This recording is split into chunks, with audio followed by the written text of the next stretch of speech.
Welcome to the One Year Bible, July 8.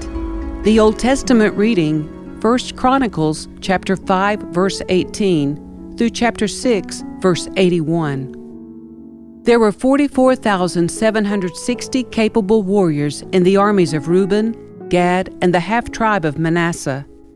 They were all skilled in combat and armed with shields, swords, and bows. They waged war against the Hagrites, the Jetherites, and the Naphishites, and the Nodabites. They cried out to God during the battle, and He answered their prayer because they trusted in Him. So the Hagrites and all their allies were defeated. The plunder taken from the Hagrites included 50,000 camels, 250,000 sheep and goats, 2,000 donkeys, and 100,000 captives. Many of the Hagrites were killed in the battle because God was fighting against them. The people of Reuben, Gad, and Manasseh lived in their land until they were taken into exile. The half-tribe of Manasseh was very large and spread through the land from Bashan to Baal Hermon, Senir, and Mount Hermon.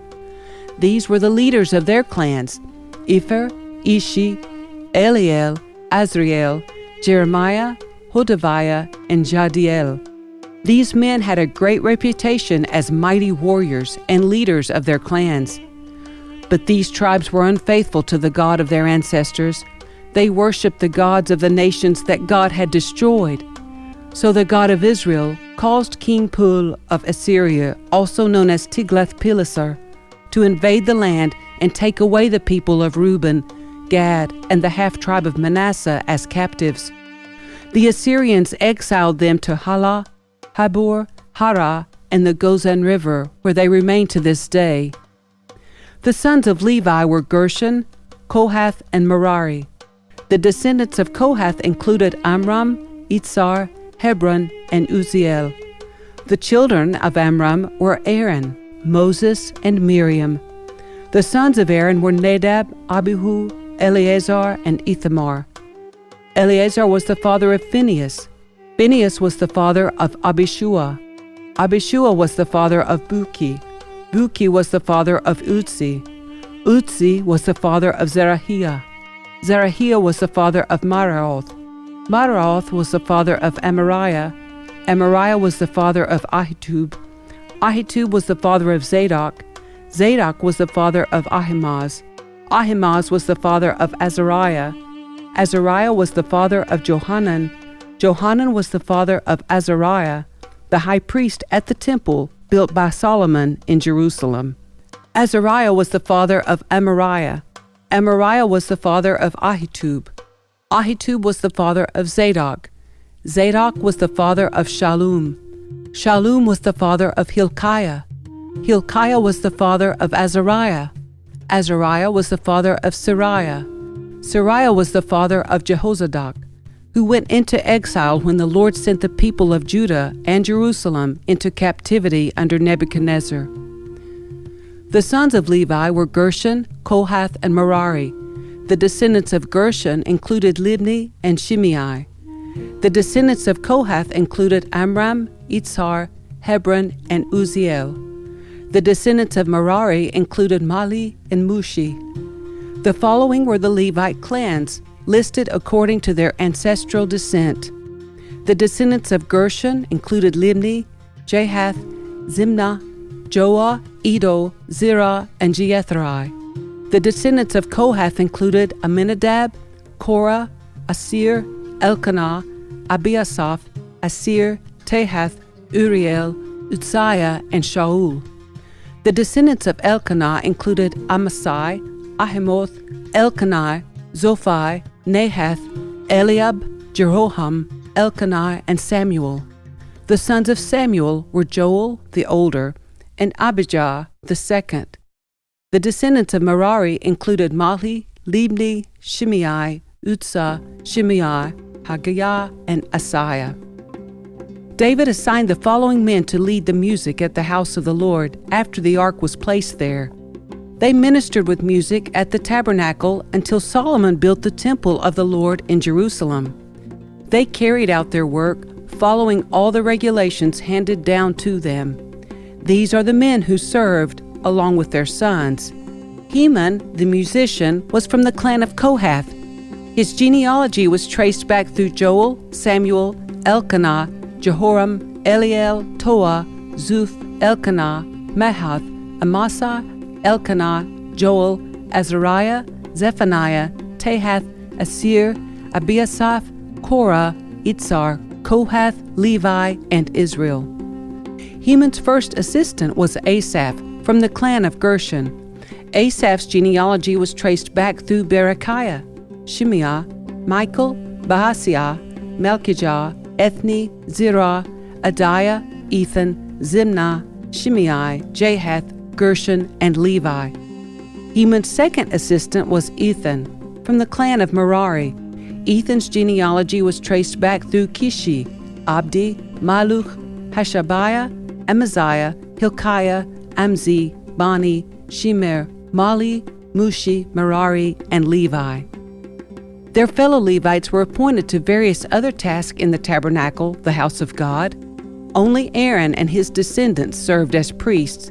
They presented the offerings on the altar of burnt offering and the altar of incense, and they performed all the other duties related to the most holy place. They made atonement for Israel by doing everything that Moses, the servant of God, had commanded them. The descendants of Aaron were Eleazar, Phinehas, Abishua, Buki, Utzi, Zerahiah, Maraoth, Amariah, Ahitub, Zadok, and Ahimaaz. This is a record of the towns and territory assigned by means of sacred lots to the descendants of Aaron, who were from the clan of Kohath. This territory included Hebron and its surrounding pasture lands in Judah, but the fields and outlying areas belonging to the city were given to Caleb, son of Jephunneh. So the descendants of Aaron were given the following towns, each with its pasture lands: Hebron, a city of refuge; Libnah, Jatir, Eshtemoa, Holon, Debir, Ain, Juttah, and Beth Shemesh. And from the territory of Benjamin they were given Gibeon, Geba, Alameth, and Anathoth, each with its pasture lands. So 13 towns were given to the descendants of Aaron. The remaining descendants of Kohath received 10 towns from the territory of the half-tribe of Manasseh by means of sacred lots.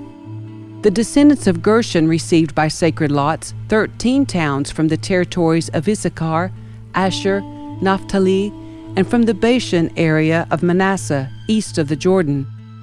The descendants of Merari received by sacred lots 12 towns from the territories of Reuben, Gad, and Zebulun. So the people of Israel assigned all these towns and pasture lands to the Levites. The towns in the territories of Judah, Simeon, and Benjamin, mentioned above, were assigned to them by means of sacred lots.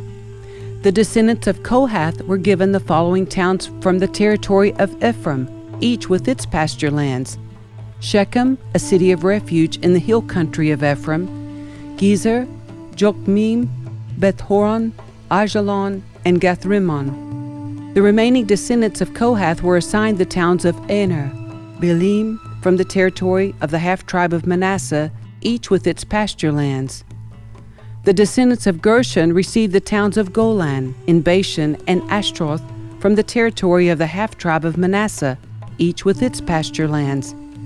From the territory of Issachar, they were given Kadesh, Dabereth, Ramoth, and Anam, each with its pasture lands. From the territory of Asher, they received Mashal, Abdon, Hukok, and Rehob, each with its pasture lands. From the territory of Naphtali, they were given Kadesh in Galilee, Hammon, and Kiriathaim, each with its pasture lands. The remaining descendants of Merari received the towns of Jokneam, Karta, Rimmon, and Tabor from the territory of Zebulun, each with its pasture lands. From the territory of Reuben, east of the Jordan River, opposite Jericho, they received Bezer, a desert town, Jahaz, Kedemoth, and Mephahath, each with its pasture lands. And from the territory of Gad, they received Ramoth and Gilead, Mahanaim, Heshbon, and Jazer, each with its pasture lands. The New Testament reading, Acts chapter 26, verses 1 through 32. Then Agrippa said to Paul, "You may speak in your defense." So Paul, gesturing with his hand, started his defense.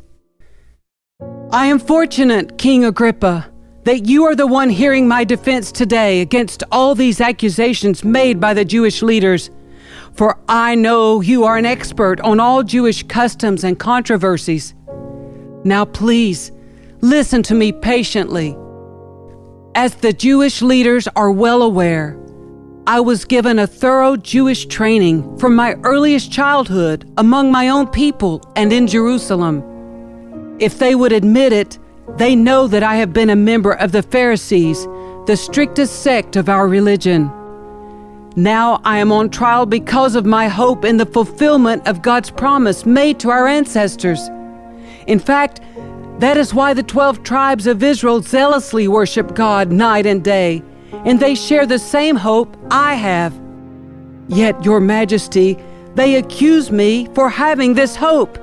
Why does it seem incredible to any of you that God can raise the dead? I used to believe that I ought to do everything I could to oppose the very name of Jesus the Nazarene. Indeed, I did just that in Jerusalem. Authorized by the leading priest, I caused many believers there to be sent to prison. And I cast my vote against them when they were condemned to death. Many times I had them punished in the synagogues to get them to curse Jesus. I was so violently opposed to them that I even chased them down in foreign cities. One day, I was on such a mission to Damascus, armed with the authority and commission of the leading priests. About noon, Your Majesty, as I was on the road, a light from heaven brighter than the sun shone down around me and my companions. We all fell down, and I heard a voice saying to me in Aramaic, "Saul, Saul, why are you persecuting me? It is useless for you to fight against my will." "Who are you, Lord?" I asked.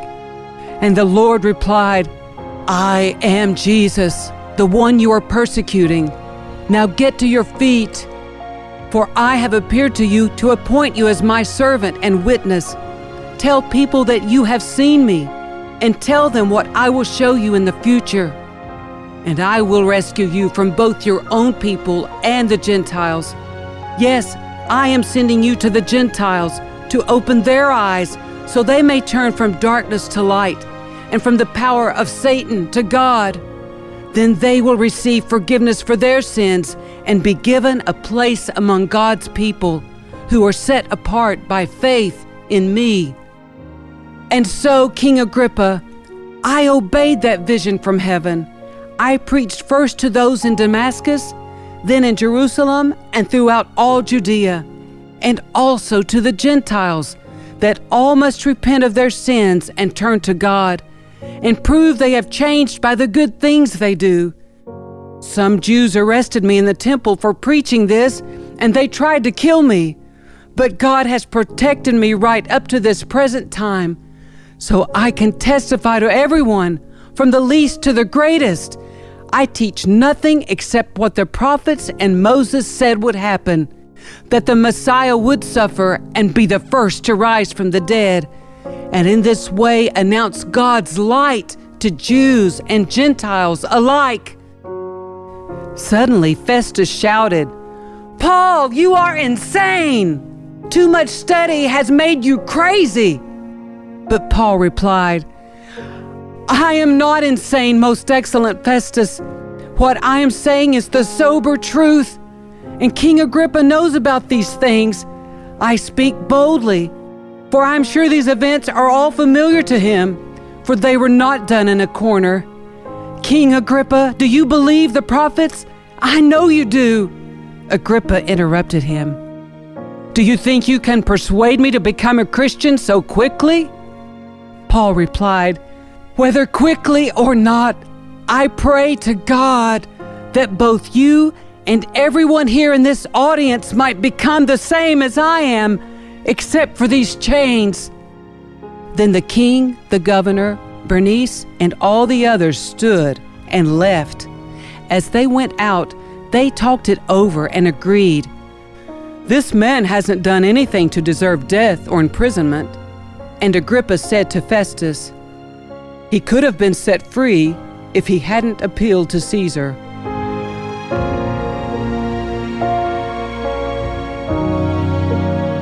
Psalm 6, verses 1 through 10. O Lord, don't rebuke me in your anger, or discipline me in your rage. Have compassion on me, Lord, for I am weak. Heal me, Lord, for my bones are in agony. I am sick at heart.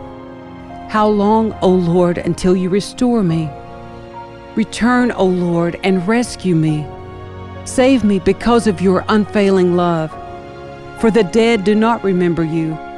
Who can praise you from the grave? I am worn out from sobbing. All night I flood my bed with weeping, drenching it with my tears. My vision is blurred by grief. My eyes are worn out because of all my enemies. Go away, all you who do evil, for the Lord has heard my weeping. The Lord has heard my plea. The Lord will answer my prayer. May all my enemies be disgraced and terrified. May they suddenly turn back in shame. Proverbs 18, verses 20 through 21. Wise words satisfy like a good meal. The right words bring satisfaction. The tongue can bring death or life. Those who love to talk will reap the consequences.